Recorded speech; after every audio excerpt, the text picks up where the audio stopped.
కూచిపూడి అన్న పదం కొత్త ఆట నేర్చిందా పాపలాంటి లేత పదం పాఠశాలగా కూనలమ్మ జానపదం పల్లె దాటి వచ్చిందా చవళిల జానతనం పాట చూపగా కుంచెలో దాగే చిత్రాలు ఎదురొచ్చేలా అంతటా ఎన్నో వర్ణాలు మంచులో దాగే చైత్రాలు బదులిచ్చేలా ఇంతలా ఏవో రాగాలు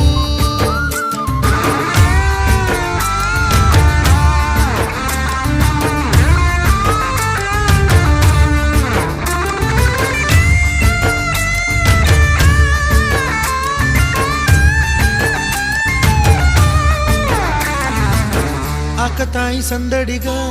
ఆగలేని తొందరగా సాగుతున్న ఈ పయనం ఎంతవరకో రేపు వైపు ముందడుగా